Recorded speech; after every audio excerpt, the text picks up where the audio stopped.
goes. Well, welcome. My name is Brad Worthley, and I own a consulting firm up in Bellevue, Washington. And we help organizations create service cultures. And to me, that's a place where employees love to come to work. And also your customers, your community loves doing business with you. This will never happen unless you have great communication within your organization. I believe one of our roles as leaders is to keep our employees and our team physically and emotionally safe. The hardest part is keeping them emotionally safe. A lot of the times, because of the poor communication within our organizations, there is a lot of emotional unsafety. When there's poor communication, you end up with high employee turnover, low morale. You end up with a lot of ills in the organization. And these aren't problems. These are simply symptoms. The problem is normally communication. 85% of your success in business will be your ability to properly communicate your message, whether it's to your leader, whether it's to your peers, whether it's to your community. And the #1 killer of both personal and professional relationships is the lack of communication. When we do employee surveys, either on the government side or on the enterprise side, we work with about 50 different communities currently, but whether we're on the government or the enterprise side, we always ask the question about communication. How good is the communication in your organization? On the average, 80% of the employees say our communication is poor. We struggle with communication, which is why we've actually altered our leadership development training. Half of our leadership modules are based around communication, because that is really the essence behind getting your team in the right direction. It's what we call operational excellence. One of the things that a lot of people don't realize is that if in fact you have employees and they are failing, is it any possibility that we as leaders can take responsibility for that? If you have 5 people that directly report to you, when you give them the same task, all 5 people, 3 of them perform beautifully, but 2 of them not. Is there any possibility that we were the ones that caused the problem? Is there any possibility we treated them all exactly the same? We communicated the same way. That's not the way people learn. Most of us know there's 3 different types of learning styles. There's visual learners, and visual learners need to see what you said. They need to have things in writing. When you ask them a question, you'll see them look up. They're looking up because this is clear space up here. They need to see what you said. This is too distracting down here. So visual learners, you can sometimes see them. Auditory learners, they just hear what you said. Kinesthetic or kinetic learners, they like to be active in the learning process. I'm one of those. You want to teach me how to use a computer, don't tell me how to do it. Put the mouse in my hand. I need to navigate for it to work for me. So we all have what we call primary learning styles. How many of you in this room, by the way, are kinesthetic? You need to be active in the learning process. Raise your hand. That bears out the numbers. How many visual? You need to see in order to have PowerPoint and things to see, workbooks. And by the way, if you're in this aisle right here, I've got handouts. Please take those handouts, by the way, and pass those on down, because a lot of stuff comes out of my mouth. I just never know if it's going to be in writing or not. There's pearls every time. And the chairs back there already have them. So if you do not have a handout, does anybody not have a handout, by the way? Okay, awesome. I just want to make sure you can see what it is I'm talking about as well, for those of you who are visual. How many are auditory learners, by the way? Auditory. Okay? Now, which one is the least effective learning style? For most human beings, which one do you think is the least effective? Visual, kinesthetic, or auditory? Auditory by far. And how do we communicate with people most of the time? Auditory. We communicate in the worst way possible, and there's a reason behind that. Every single one of you in this room has something called a reticular activating system. It is back here in your brain stem. It's a bunch of loose neuron fibers that run up through your brain stem, and they span out to different parts of your brain like tree branches. It controls your listening. It's controlled your learning since birth. What it does is it filters in things that are important to you, but it filters out things that are unimportant to you. I'll give you an example. If you're going out to buy a new car, you're looking around for a car and you see a white Hyundai, and you're thinking, I'm going to have the only one in the entire county. I've never seen this before. You ever notice when you buy that car, you will see every white Hyundai on every corner? Isn't that weird? It's important to you. Filter it in. It also filters out. Let's just say you live near a busy highway and you're hearing constant road noise. Isn't it interesting? After a while, your brain will say, that's a nuisance. I don't need to hear it anymore. And you'll filter the noise out. And you'll have friends come over to your house and they'll say, boy, it's really noisy here. And you'll go, I don't even hear it anymore. That's the reticular activating system. If it's a nuisance, you filter it out. How many of you have ever driven down a highway at 60 miles an hour, all of a sudden you woke up and you realized you were daydreaming and you do not remember the last 10 minutes of your drive? That should terrify you. You're a 3,000-pound missile flying down the freeway at 60 miles an hour. You don't remember cars passing you, you passing cars, song on the radio. You don't remember stoplights. How can that be? That's the reticular activating system. Anytime you've got what is called mind chatter, anytime that you're talking to yourself, you filter out things around you. How many of you remember sitting in a high school classroom for an entire hour? You were almost certain the teacher was there. You could see him walking around. You could even hear the teacher going, blah, blah, blah, blah, blah, blah. But after an hour, you walked out of class and you have no idea what you learned. Do you ever have that happen? How many have it going on right now? Because sometimes the teacher's talking about things that you're not good at or you're not interested in. Your brain literally says, stop the pain, and you go off to a happy place. You start thinking about karaoke, or you start thinking about dancing or hunting. You do that to protect yourself emotionally. Unfortunately, what happens is you filter the teacher out. You were listening to the teacher, but you weren't hearing the teacher. Does that make sense to everybody? One's about retention. That's why some of you did not fare well in school. I was one of those. I am ADD, attention deficit, which means shiny objects drive me nuts. These lights are killing me right now. The little pink things. Just kidding. So when you're sitting in a classroom and you're bored, your brain takes off on you, you think you're listening to the teacher. Next day you're going to take a test, you've got nothing. Doesn't mean you have a lack of intelligence, that you have a lack of retention. Because a lack of attention causes a lack of attention causes a lack of retention. Which is why in employee meetings, employees aren't listening to you. It's like having your mother tell you what to do. All they hear is blah, blah, blah, blah, blah, blah. So you want to get the employees very, very active and engaged in the employee meetings. Matter of fact, have them run the meetings. Rotate it so that the employees actually share the responsibility of doing employee meetings. They will guarantee they'll start paying attention because they know they're going to be next at some point in their time. Now, the three different levels of listening that you need to be aware of to be a better parent, to be a better significant other, to be a great leader of people is understanding that there's three different levels of listening. Level one is the way most people communicate. Level one is when I'm talking to you, what is your brain actually thinking about? What you're going to say back, right? The minute someone starts talking to you, you start processing what you're going to say back. In most conversations, you're actually listening to yourself more than the other person. You've got way too much mind chatter. Level two is what I call being present. Level two is when you're speaking to me, I keep my head completely free of thought.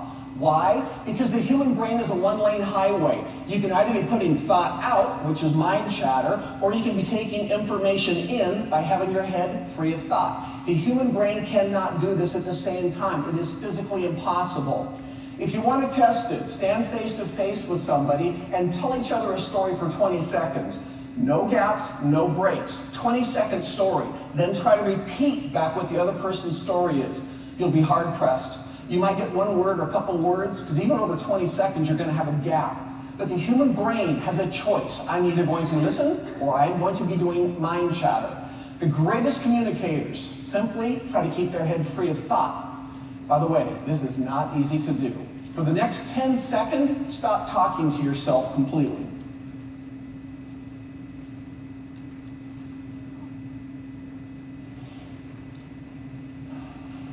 So, how's that working for you? You're all looking at me going, don't talk, you're talking again, knock it off. It is very schizophrenic. This is true. So trying to control mind chatter is not an easy thing to do, which is why, again, people aren't great communicators because we're not listening. So level one is we're listening to ourselves more than the other person. Level two is we're now listening to the other person more than us. Level three is the highest form of listening. Level three is the exact same thing as level two. It is identical. However, we're now going to take it to a different level. We're going to be more intuitive. We're going to pay attention to what we see and to what we hear. So if I was having a conversation with one of you and I asked you a question and your eyes rolled up, understand, that's mind chatter. The minute you look up, you're thinking, you're trying to process, which means you're no longer listening to me. So if your eyes roll up, I'm going to stop talking to you because you're not listening to me. I need to give you time to process. By the way, visual learners look up and they lock. Auditory learners sometimes also look up, but they track back and forth very, very quickly. Either way, when the eyes roll up, stop. You want to pay attention also what you hear, by the way. So when I'm checking out of this hotel and they say, Mr. Worthley, how was your stay? And if I say it was fabulous, well, you believe that. The word fabulous and the voice inflection support each other. You'd have no reason to debate me. However, if I was checking out and they said, how was your stay? And if I said, oh, it was okay. Well, it's not. I said it was okay, but the voice inflection's in conflict. You can hear it. And that's when the person behind the desk should reach out and say, wait a minute, Mr. Worthley. Something tells me we could have done more. Tell us, what would it have been? That's what we do at level 3 listening. We listen for what is not being said. We listen for the unspoken word. That is level 3 listening. Sometimes, by the way, you only get one word to figure this out. It's like when your kids come home from school and you ask them, how was school? What's the one word they use? Fine, a lot of them, right? It's good or fine. It's one word, though. My son would come home, I'd say, hey, how was school? He'd say, it was fine. See, that sounds good to me. The word fine, the voice inflection, very supportive. Go to your room, party on. Sometimes he'd come home and I'd say, hey, how was school? He'd say, oh, it was okay. And I know it's not, because you can just tell the voice inflection. The word okay and the voice inflection, they were in conflict. I always pulled him into my office, sat him down. I have never been wrong.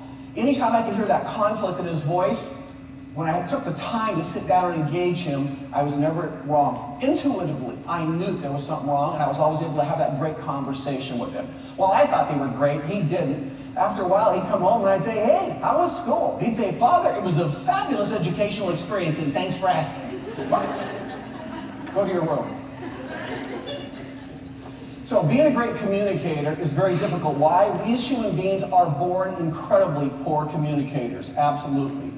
And being a great communicator, having conversational charisma, is also about knowing the right questions to ask as well.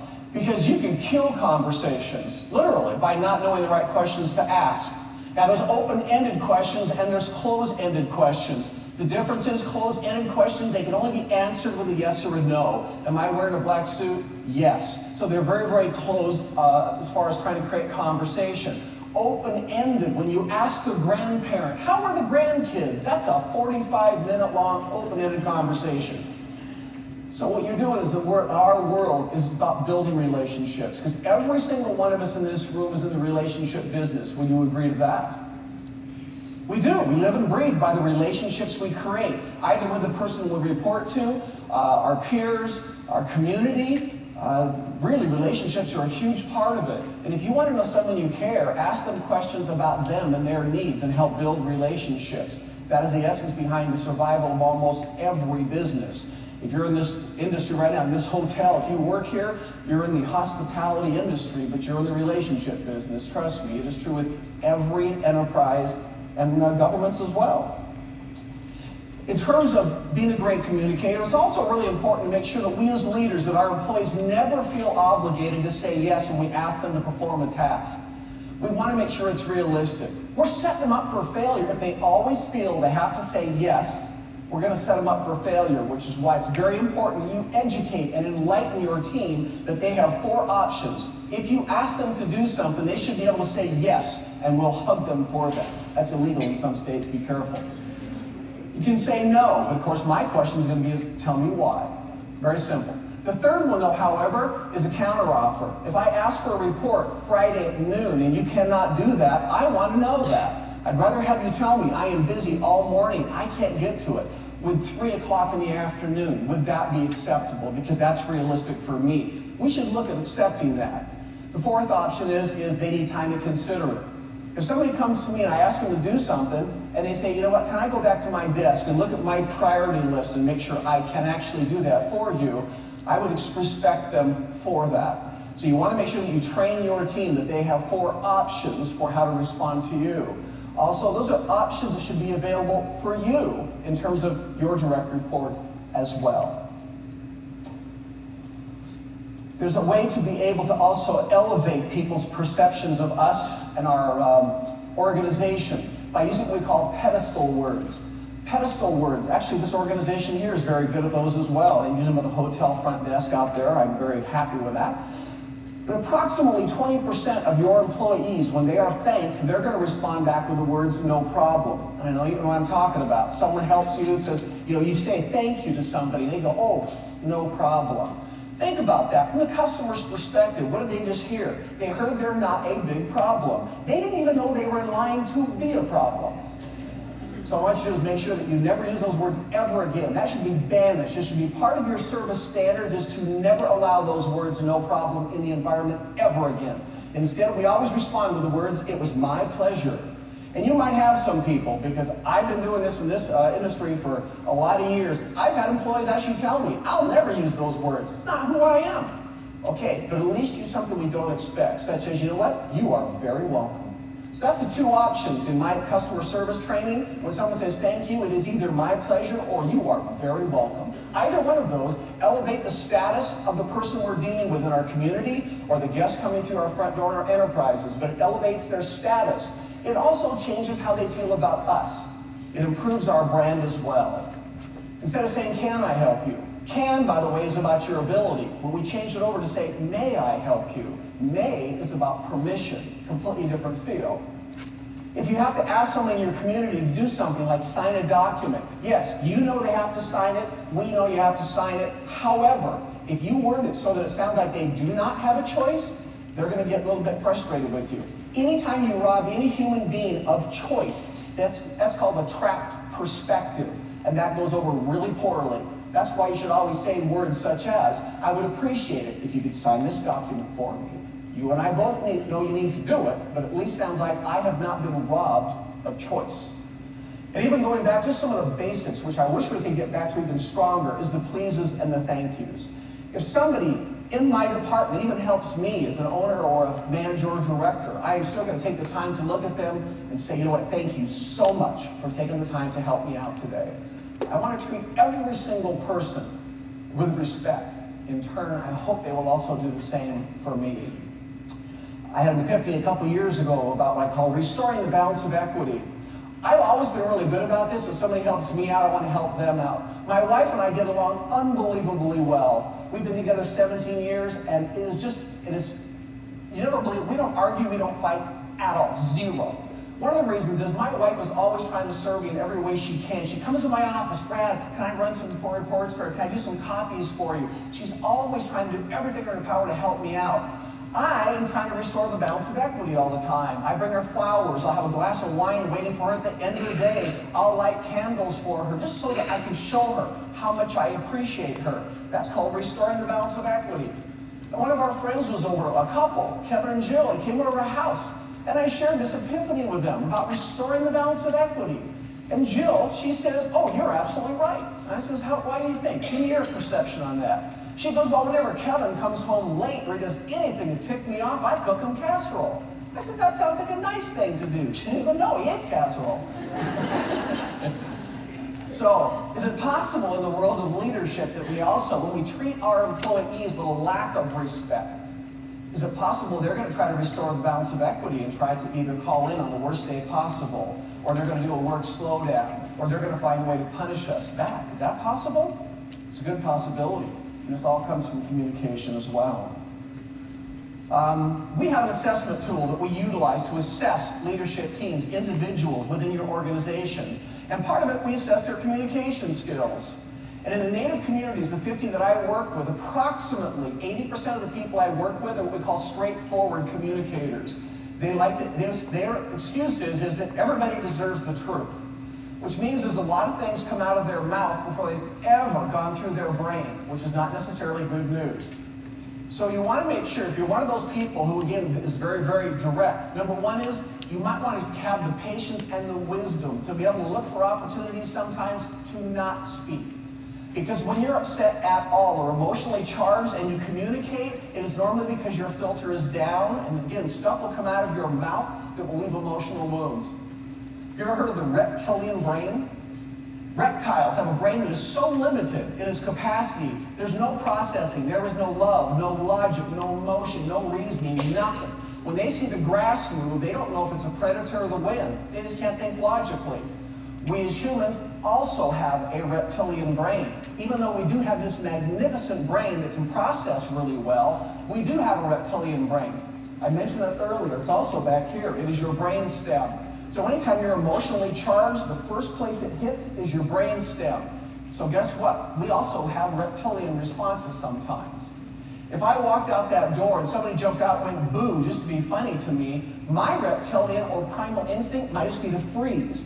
Zero thought behind it. No logic, nothing. Just primally, that's what I would do. Someone else might walk out the door and they go boo. They may leap away from the situation to flee it. Others of you, when someone goes boo, you might turn around and knock them out. Zero thought. Zero thought. And so, when you're in reptilian mode, anytime you're emotionally charged, I just want you to realize you're in reptilian mode. It is a horrible time to communicate with people. It is the time to be able to sit back and sometimes just have the maturity and the wisdom to be able to give yourself a little bit of time. Because whatever's in your brain comes out of your mouth. If you have an employee who does something stupid, it literally will fall out of your mouth. And you'll say, God, that was stupid. And then you turn around and you walk away. In the few seconds that it took to walk away, now it moves on beyond your reptilian brain, and now it goes up into reasoning and logic. And seconds later, you're having remorse. You're having regret that that came out of your mouth. So what I want you to think about is having the patience and the wisdom to be able to move back and be able to give your brain time to process. Have you ever sent out an email when you were angry and you read it the next day and you went, oh no. And you can't take those back, by the way. You cannot do that. Number 7, dialogue versus monologue. This is a huge difference. Dialogue, dia means two-way, it's a conversation. Mono means one, monologue. This is the difference between leaders and managers. And when I use the word manager, I'm not talking about your title. I'm talking about the way you treat people. There are people in this room who lead their team. There's others who manage your team. 85% of the people that I meet, that I coach, or that I train, they are still managing their employees and they don't even realize they're doing it. I also find some irony in the fact that we call people managers and we call them bosses. But does anybody in this room want to be managed? Nope. Anybody want to be bossed? Nope. My employees, they call me their great leader. No, they don't. Yeah. And you know, leaders, what you can tell a leader walks out that door over there, man, you want to follow them out of respect. A manager walks out that door, you might want to follow them, but it might be out of morbid curiosity. Watch it. So here's the difference. Dialogue, monologue. Great leaders versus managers. Dialogue is about unleashing the power within our employees. That's called intrinsic motivation. When you ask employees how they would handle the situation, you're unleashing the power within them. You're getting them to strategically think. On the other side of that, of course, is we're on the opposite side is we are telling them what to do. And unfortunately, we're disabling people. I truly believe that when you get employees involved in the process of making decisions or in the process of change, they also won't feel like victims of change.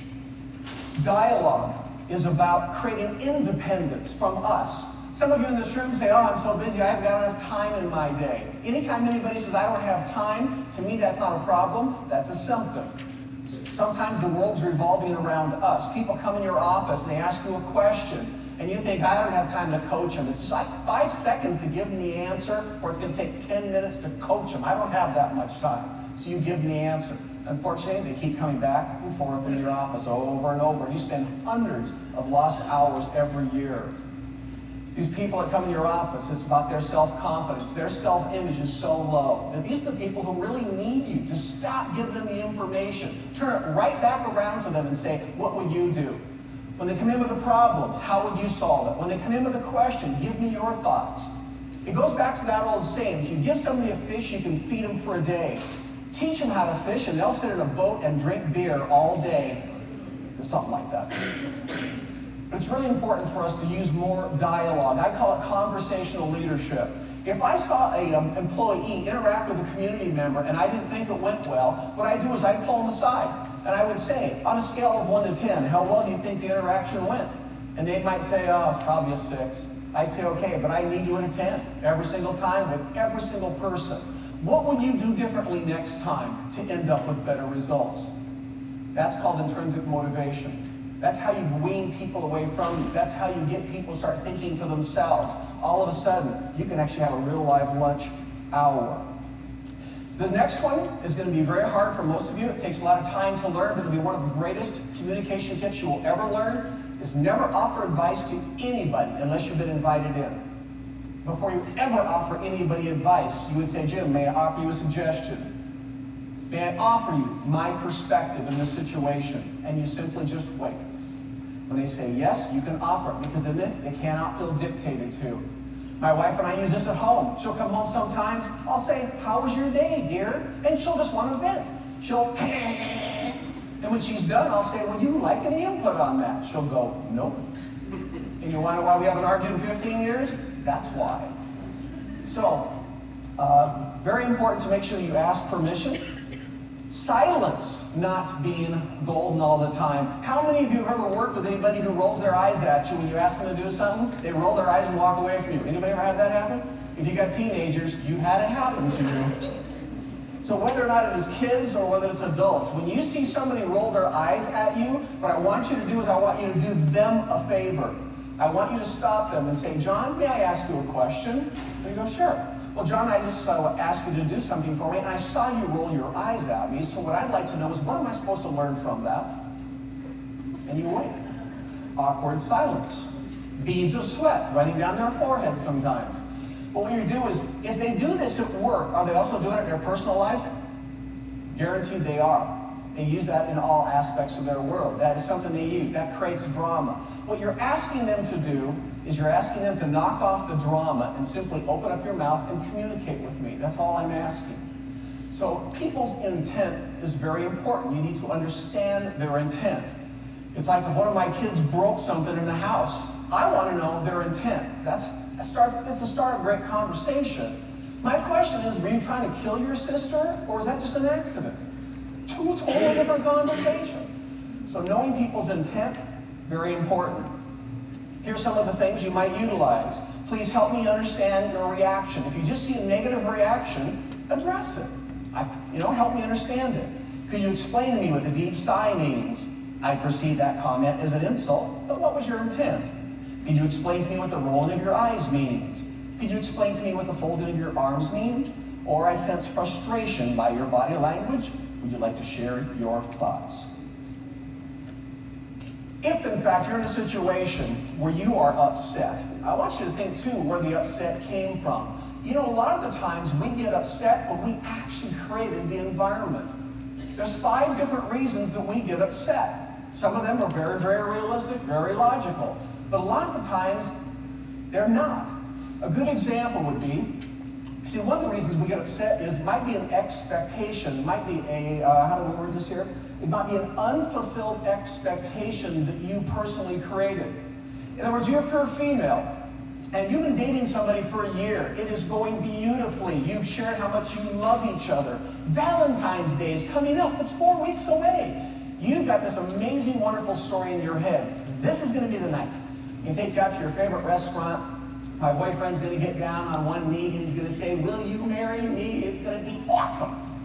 Valentine shows up. You go out, you have a wonderful dinner. Unfortunately, you get a box of chocolates and a nice card. Now you're ticked. Why? Because you had an expectation that became unfulfilled. You created it, but of course someone else is going to get punished now because of that expectation. So sometimes, just think about it. Did I create the expectation? Do I need to talk myself off the cliff by simply just acknowledging that was my expectation? There's also expectations that other people create. Those are more realistic. You tell me you want to meet me for lunch every day at noon, but you drift in at 12:30 or 12:45, and you don't think that's a big deal? That could be an upset for me, but you're the one that created the expectation. You're the one that told me when you wanted to meet. A couple other options here. Undelivered communication. If you work in a casino and you have 6 buses of senior citizens roll through the door, but marketing forgot to tell food and beverage about it, that could be a problem. Abandoned intentions. We have the best intentions to sometimes do something, and sometimes they fall apart. And that's a matter of just increasing our communication and transparency with our team. And then sometimes issues from the past. If you've ever had a situation where you've been cheated on, for example, you have a significant other, things are going beautifully, they start coming home later and later and later, and you find out they've been cheating on you. You get them out of your world. 10 years later, you got a brand new relationship. It is fabulous, but this person comes home late one night and you light them up. Boom! Why? Because you remember the last time somebody came home a little bit late. So those are another one of those situations you have to talk yourself off the cliff a little bit. With communication, it's also just important to realize that sometimes we drink poison and we hope other people die. I do not mean that literally, by the way. But sometimes we have arguments or we have disagreements with other people and we get emotionally charged over it. Sometimes we're mad and we're furious at the individual. They don't even know we're mad sometimes. They're off into the sunset. They have no idea. That's like we're drinking the poison and we hope they die. Does that make sense to everybody? I've coached employees who come to work every day and they're furious at their organization. They cut my hours, they transfer to a different department, they come to work every single day furious. But once again, I have to sometimes let them know, is it possible that the organization does not know or does not care and you're the only one suffering every single day? Because never forget, stress is the #1 trigger for cancer today. When you are stressed out, you're increasing your opportunity or the chance for triggering cancer. It is the #1 today, so be very, very cautious of it. And also about giving constructive feedback. One of the most important tips about giving feedback is to make sure that you are focused, trying to keep the person from feeling like they're being attacked. If I was going to have a conversation with somebody, #1, I would say, you know what, John, you've been here for 15 years. You are awesome at what you do. I want them to feel emotionally safe. But then I'll probably say to them, you know what, I would like to talk to you, though, about that issue yesterday we had with that angry community member. Does that make sense to everybody? How you want to talk about the issue. Anytime you're talking to an employee, you want them to be hearing that we're talking about an issue and not them personally. If they feel it's a personal attack, again, they will resist. You'll see the arms fold and they'll resist everything. Their mind chatter at that point is very high. They will never hear a word you say. Which, by the way, is the reason that you should never yell at another human being. Never yell at a child and never yell at an adult. Because when you do that, what happens to their reticular activating system, opened or closed? Slams shut. It does the absolute opposite of what you think it's going to do. So yelling at other people does not work. All it does is send them into heavy mind chatter, which is why most conversations, especially in the workplace, yelling to me is absolutely a zero option. And Maya Angelou said it best. I'm not sure if you know who Maya Angelou was. We lost her about 1.5 or 2 years ago. She was a poet. And she said, people may forget what you did. They may forget what you even said, but they'll never forget how you made them feel. And that's the essence behind great communication, is when you're through communicating with a child or an adult, it doesn't make any difference. How do they feel about that? Do they see opportunity? Do they see possibility? Or do they feel like that they have been, chastised? So I want you to at least give that some consideration.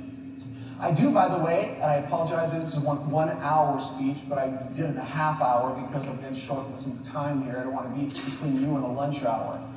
But I do have a newsletter that I send out. I send out 3 customer service tips. 2 weeks later, I send out 3 leadership tips. If you'd like to be signed up for it, simply leave your business card or a piece of scratch paper right on your table or your chair. And when I am through, I'll pick it up, I'll sign you up for it. It's got a tremendous amount of great information in there. If you want to get out from underneath it, you hit the unsubscribe button and it's just like that.